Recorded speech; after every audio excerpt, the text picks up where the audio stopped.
मनुष्य का जीवन एक रहस्य है। हम जन्म लेते हैं, सांस लेते हैं, सपने देखते हैं, संघर्ष करते हैं और अंततः इस शरीर को त्याग कर आगे की यात्रा पर निकल जाते हैं। लेकिन इस पूरी यात्रा के दौरान हम अक्सर यह भूल जाते हैं कि जीवन केवल हमारे निजी सुखों और इच्छाओं की पूर्ति का नाम नहीं है। जीवन का असली उद्देश्य है आत्मा की गहराइयों को समझना, अपने अस्तित्व को उस विशाल ब्रह्मांड से जोड़ना जिसका हिस्सा हम सब हैं। मनुष्य अपने दुखों से भागता है और सुखों के पीछे भागता है, परंतु सच तो यह है कि दुख और सुख दोनों ही जीवन के आवश्यक शिक्षक हैं।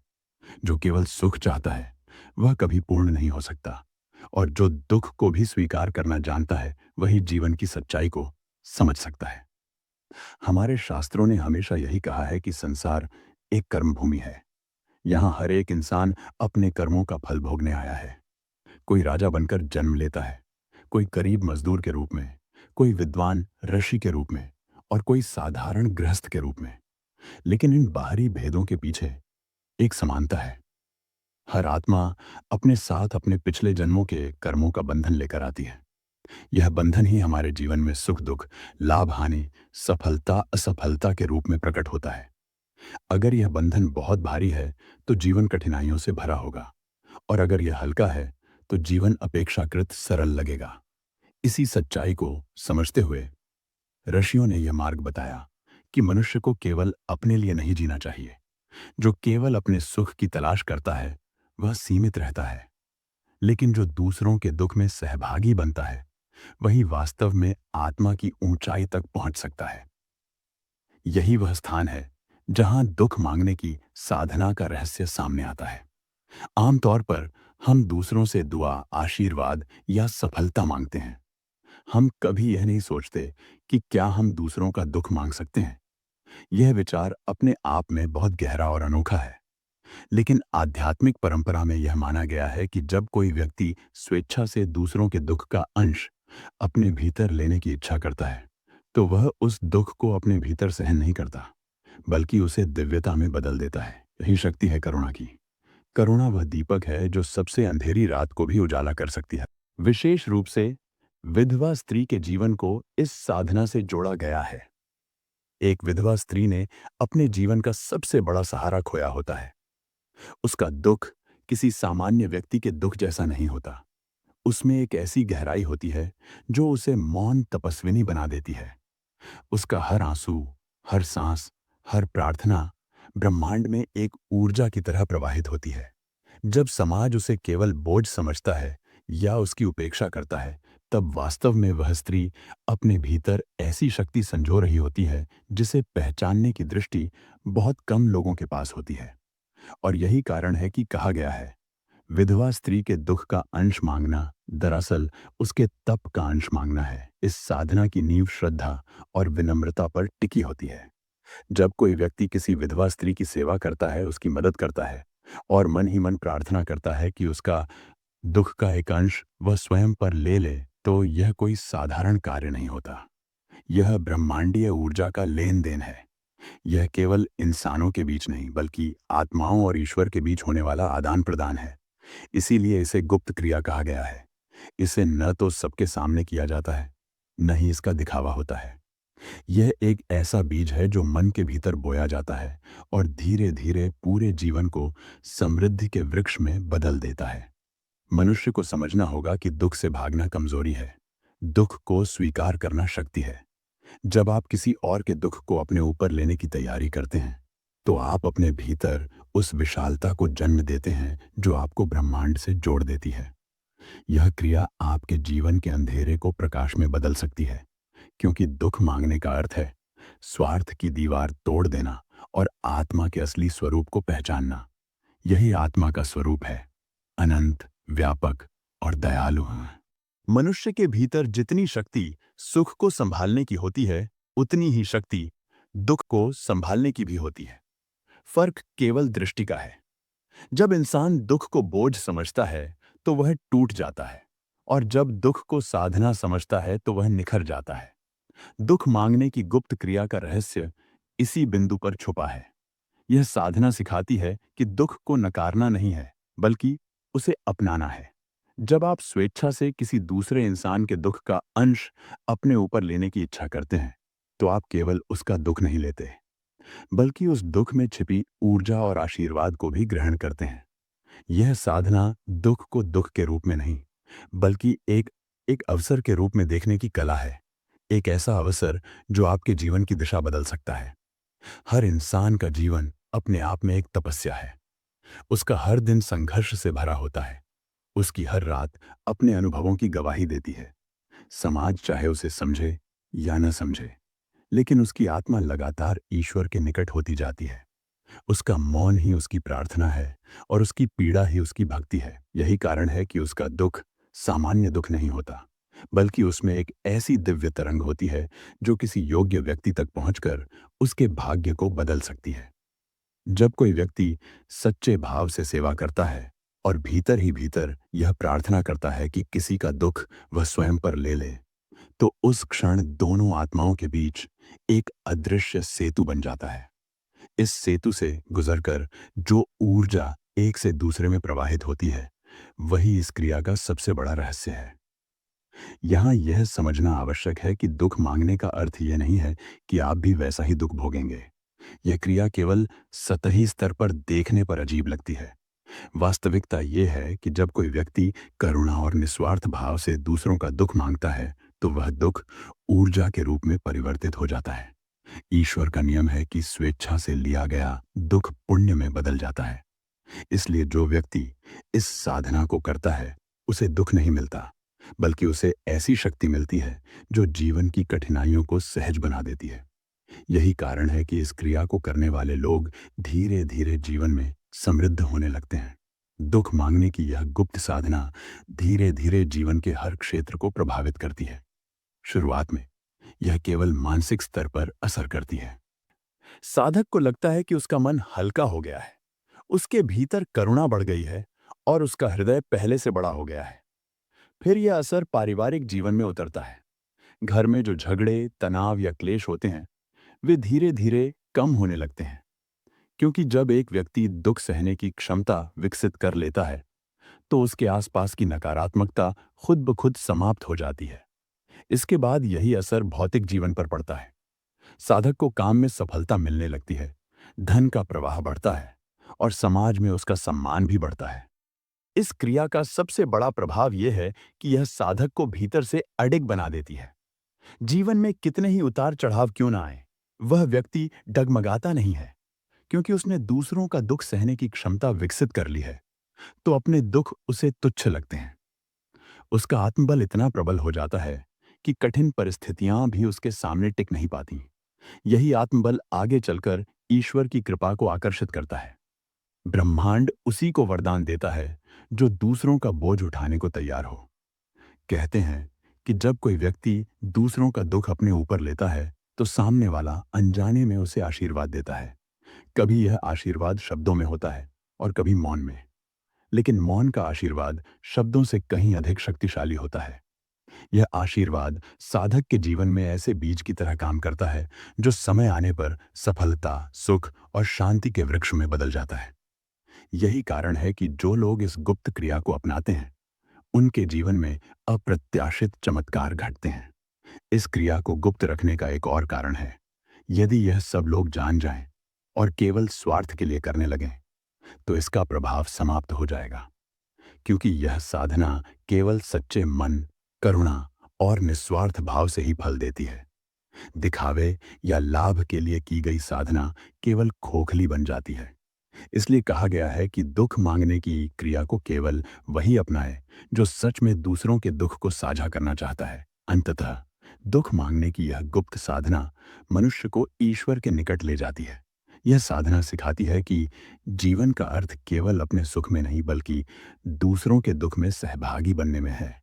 यही मानवता की पराकाष्ठा है। जब मनुष्य इस सत्य को जान लेता है और इसे अपने जीवन में उतार लेता है, तभी वह वास्तव में पूर्ण हो जाता है। कर्म का सिद्धांत इस सृष्टि का सबसे गहरा और अटल नियम है। हम जो भी करते हैं, चाहे वह एक विचार हो, एक शब्द हो या कोई कर्म, उसका असर हमारे वर्तमान और भविष्य दोनों पर पड़ता है। कोई भी कर्म व्यर्थ नहीं जाता। जिस तरह बीज मिट्टी में बोया जाता है और समय आने पर अंकुरित होकर वृक्ष बनता है, उसी तरह हर छोटा बड़ा कर्म हमारे जीवन में परिणाम के रूप में लौटता है। लेकिन यहाँ एक रहस्य छिपा है। कर्म केवल वैसा नहीं लौटते जैसे हमने किए हैं, बल्कि हमारे भीतर की भावना भी उनके फल को निर्धारित करती है। यदि भावना स्वार्थ से भरी है तो फल भी भारी होगा, और यदि भावना निस्वार्थ है तो वही कर्म पुण्य और शक्ति में बदल जाएगा।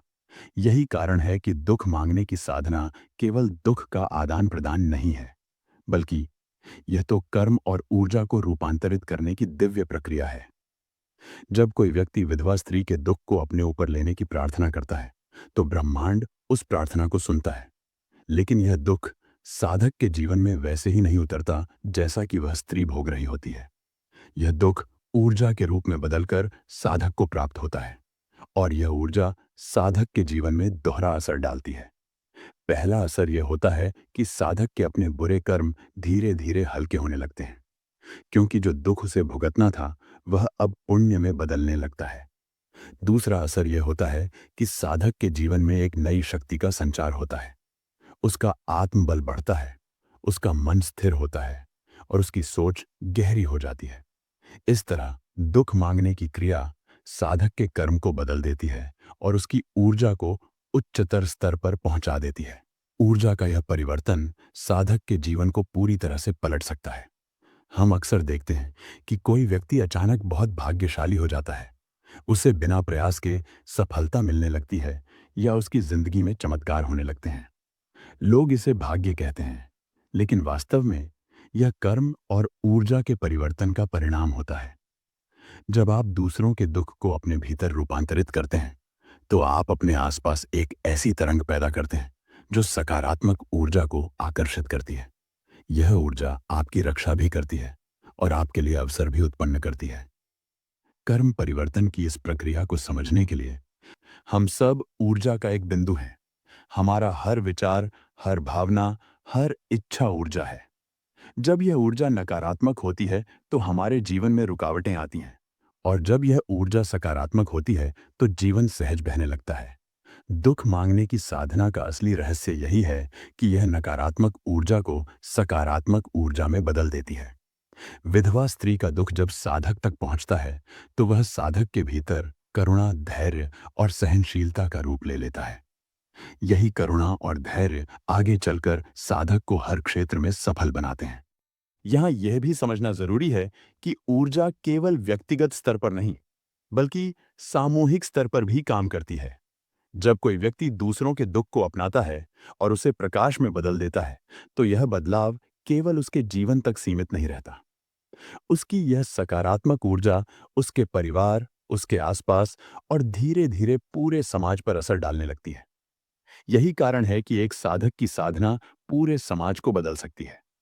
यह वही सिद्धांत है जिसे महर्षियों ने यज्ञ कहा है, जहां एक व्यक्ति का त्याग सबके लिए वरदान बन जाता है। दुख को साधना में परिवर्तित करने की प्रक्रिया आधुनिक समय का वही यज्ञ है, जिसमें साधक अपने भीतर की अग्नि में नकारात्मकता को जलाकर उसे प्रकाश और आशीर्वाद में बदल देता है। कर्म और ऊर्जा का यह परिवर्तन साधक को धीरे धीरे ईश्वर के और करीब ले जाता है, क्योंकि ईश्वर वही है जो करुणा से भरा है। जब साधक दूसरों का दुख अपने भीतर समेटकर उसे सकारात्मक ऊर्जा में बदलता है, तो वह वास्तव में ईश्वर की ही प्रतिछाया बन जाता है। उसकी आत्मा उस दिव्यता को छूने लगती है जो केवल सेवा और त्याग के मार्ग पर चलकर ही प्राप्त होती है। यही कारण है कि इस गुप्त साधना को करने वाले साधक के जीवन में स्थायी शांति आती है। उसके भीतर एक ऐसा संतोष जन्म लेता है जो किसी भी बाहरी वस्तु से नहीं मिल सकता। अंततः कर्म और ऊर्जा का यह रूपांतरण साधक को नया जन्म दे देता है। वह वही व्यक्ति नहीं रहता जो पहले था। उसकी सोच, उसका व्यवहार, उसका दृष्टिकोण, सब कुछ बदल जाता है। वह जीवन को अब केवल अपने नजरिए से नहीं देखता, बल्कि पूरे ब्रह्मांड की दृष्टि से देखता है। यही बदलाव उसे महान बनाता है। यही साधना उसे साधारण मनुष्य से असाधारण आत्मा में परिवर्तित कर देती है। भारतीय संस्कृति में कथाओं का महत्व केवल मनोरंजन के लिए नहीं रहा, बल्कि हर कहानी के भीतर कोई गहरा आध्यात्मिक संदेश छिपा होता है। ऋषियों ने कथा और दृष्टांत को इसलिए चुना ताकि सामान्य जन भी जीवन के गूढ़ रहस्यों को सहजता से समझ सके। दुख मांगने की गुप्त साधना का रहस्य भी हमें कई पौराणिक कथाओं और दृष्टांतों में मिलता है।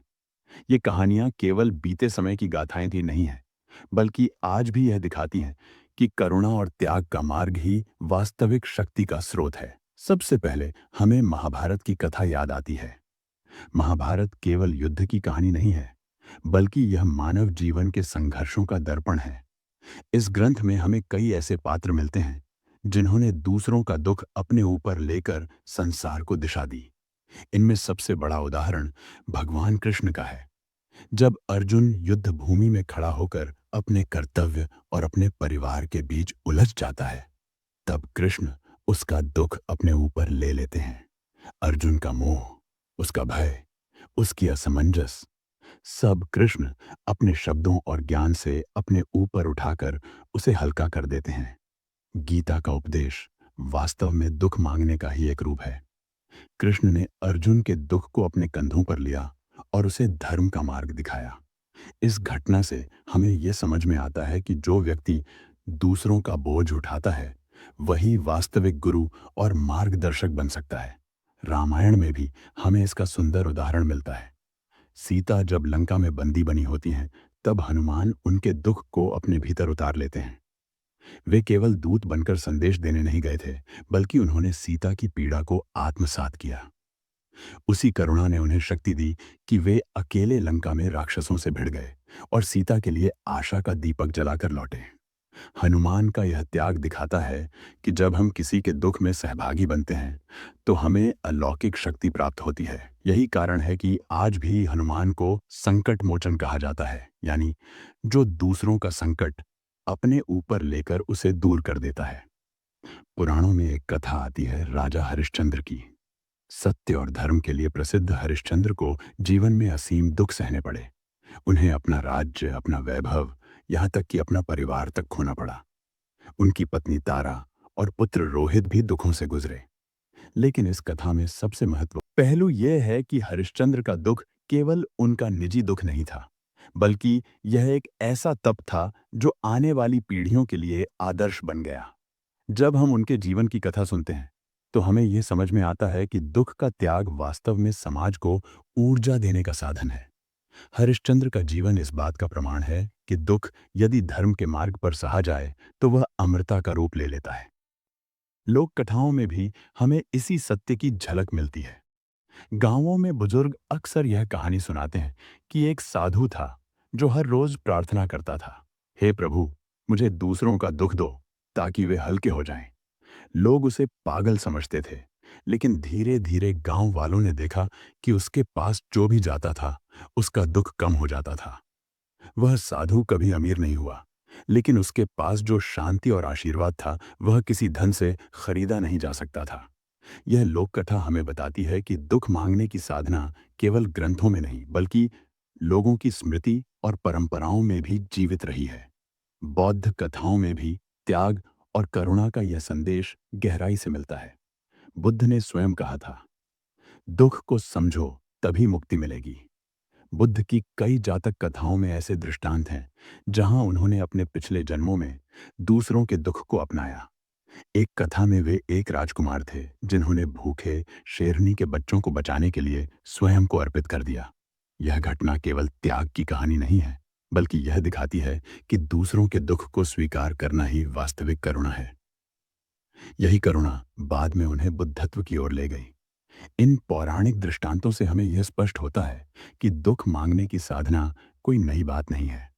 यह युगों से चली आ रही है और इसे महापुरुषों ने अपने जीवन में अपनाया है। चाहे वह कृष्ण हो, हनुमान हो, हरिश्चंद्र हो या बुद्ध, सबने यह दिखाया कि सच्ची शक्ति दूसरों के दुख में सहभागी बनने से आती है।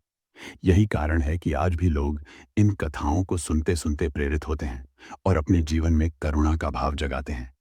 इस संदर्भ में यह भी ध्यान देने योग्य है कि इन कथाओं को केवल इतिहास या पौराणिक गाथा समझकर छोड़ देना पर्याप्त नहीं है। इनका वास्तविक उद्देश्य यही है कि हम इनके संदेश को अपने जीवन में उतारें। दुख मांगने की गुप्त क्रिया कोई केवल साधु संतों के लिए नहीं है, हर इंसान अपने स्तर पर दूसरों का दुख हल्का करने का प्रयास कर सकता है। यदि वह करुणा से भरा हुआ है, तो वह इस साधना को अपने जीवन का हिस्सा बना सकता है। यही इन दृष्टांतों की असली सीख है। जब कोई साधक दुख मांगने की साधना को अपनाता है, तो सबसे पहले उसके भीतर सूक्ष्म स्तर पर बदलाव आता है। उसका मन स्थिर होने लगता है और वह छोटी-छोटी बातों पर विचलित नहीं होता।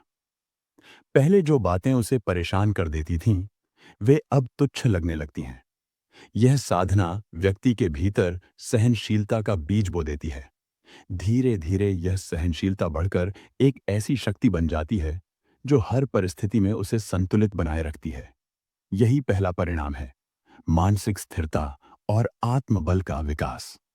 जब साधक दूसरों के दुख को अपने भीतर स्वीकार करता है, तो उसका आत्मबल इतना प्रबल हो जाता है कि उसे अब अपने जीवन के उतार चढ़ाव भारी नहीं लगते। दूसरा परिणाम साधक के हृदय में करुणा के रूप में प्रकट होता है। दुख मांगने की साधना का अभ्यास करने वाला व्यक्ति किसी से घृणा नहीं कर सकता। उसके लिए हर प्राणी उसके अपने जैसा हो जाता है। उसकी दृष्टि बदल जाती है। वह केवल अपने परिवार या अपने स्वार्थ की सीमा में नहीं सोचता, बल्कि उसकी सोच व्यापक हो जाती है। अब वह समाज, गांव, नगर और पूरी मानवता को अपने परिवार की तरह देखने लगता है। यही करुणा उसके शब्दों और व्यवहार में झलकने लगती है। लोग उसके पास केवल सलाह लेने नहीं आते, बल्कि उसके पास बैठने से ही उन्हें शांति मिलने लगती है। उसका अस्तित्व ही आशा और सुकून का स्रोत बन जाता है। तीसरा परिणाम साधक के कर्म फल पर पड़ता है। जैसा कि पहले भी हमने समझा, यह साधना व्यक्ति के पुराने पाप कर्मों को हल्का कर देती है। दुख मांगने का अर्थ केवल बोझ उठाना नहीं है, बल्कि यह एक दिव्य यज्ञ है, जिसमें साधक अपने भीतर की अग्नि में दूसरों के दुख को जलाकर प्रकाश में बदल देता है। इसके फलस्वरूप उसके जीवन की कठिनाइयां धीरे धीरे कम होने लगती हैं। साधक यह देखता है कि जहां पहले राहें बंद थीं, वहां अब नए अवसर खुलने लगे हैं। जहां पहले असफलता मिलती थी, वहां अब सफलता सहजता से मिलने लगती है। यह कोई संयोग नहीं है, बल्कि यह उसके कर्म और ऊर्जा में आए रूपांतरण का परिणाम है। चौथा परिणाम साधक की आत्मा की उन्नति है। दुख मांगने की साधना साधारण धार्मिक क्रिया नहीं है, बल्कि यह आत्मा को उसके उच्चतर स्तर पर पहुंचाने का मार्ग है। जब साधक बार बार दूसरों के दुख को अपनाता है, तो उसके भीतर अहंकार स्वतः नष्ट हो जाता है। अब वह स्वयं को बड़ा या छोटा नहीं मानता। वह समझ लेता है कि वह केवल एक माध्यम है, जिसके द्वारा ईश्वर अपना काम कर रहा है। इस अवस्था को प्राप्त करना ही आध्यात्मिक उन्नति है। इस स्तर पर पहुंचकर साधक के भीतर एक अद्भुत शांति और आनंद की अनुभूति होती है, जो किसी बाहरी वस्तु से नहीं मिल सकती। अब यदि हम वास्तविक जीवन के उदाहरण देखें, तो यह सत्य और भी स्पष्ट हो जाता है। इतिहास गवाह है कि कई महान संतों और महापुरुषों ने दूसरों के दुख को अपनाकर अपने जीवन को असाधारण बना लिया। मदर टेरेसा इसका एक जीवंत उदाहरण है। उन्होंने अपना पूरा जीवन बीमारों, अनाथों और बेसहारा लोगों के लिए समर्पित कर दिया। हर दिन वे हजारों लोगों का दुख अपने भीतर उतारती थीं। उनके पास न धन था, न वैभव, लेकिन उनके पास करुणा की वह शक्ति थी, जिसने पूरी दुनिया को झकझोर दिया। लोग कहते थे कि वे दूसरों का दुख अपने चेहरे पर भी झेल लेती थीं, और फिर भी उनके चेहरे पर मुस्कान बनी रहती थी। यह साधना का ही परिणाम था कि वे मदर कहलाने लगी। एक और उदाहरण हमें महात्मा गांधी में मिलता है। उन्होंने भारत की स्वतंत्रता की लड़ाई में केवल अपने अधिकारों के लिए संघर्ष नहीं किया, बल्कि उन्होंने हर भारतीय के दुख को अपना दुख मान लिया। जब वे दांडी मार्च पर निकले, तो वह केवल नमक बनाने का प्रतीक नहीं था, बल्कि यह संदेश था कि वे हर गरीब के आंसू अपने भीतर समेटकर चल रहे हैं। उनके भीतर का यह त्याग और करुणा ही थी, जिसने उन्हें असाधारण बना दिया। लोग उन्हें केवल नेता नहीं, बल्कि बापू कहने लगे। यदि हम गांवों और कस्बों में देखें, तो हमें ऐसे साधक और संत आज भी मिल जाते हैं। वे प्रसिद्ध नहीं होते, उनके नाम अखबारों में नहीं छपते, लेकिन वे अपने आसपास के लोगों के दुख को हल्का करते रहते हैं। कोई बीमार हो, तो वे उसकी सेवा में लगे रहते हैं। कोई गरीब हो, तो वे अपनी थाली का हिस्सा उसके साथ बांट देते हैं। उनके जीवन का सबसे बड़ा सुख यही होता है कि दूसरे के चेहरे पर मुस्कान लौट आए। यही सच्चे साधक हैं, जो दुख मांगने की साधना का वास्तविक रूप हैं। इन सभी उदाहरणों से हमें यह समझ में आता है कि दुख मांगने की साधना केवल किसी आध्यात्मिक अभ्यास का नाम नहीं है, बल्कि यह जीवन जीने का एक तरीका है। इसका परिणाम केवल साधक तक सीमित नहीं रहता, बल्कि समाज और आने वाली पीढ़ियां भी इससे लाभान्वित होती हैं। साधक का जीवन प्रकाश स्तंभ बन जाता है, जो दूसरों को राह दिखाता है। यही साधना का परम फल है, स्वयं को भूलकर दूसरों के लिए जीना और उस प्रक्रिया में ईश्वर को अपने भीतर प्रकट होते हुए अनुभव करना।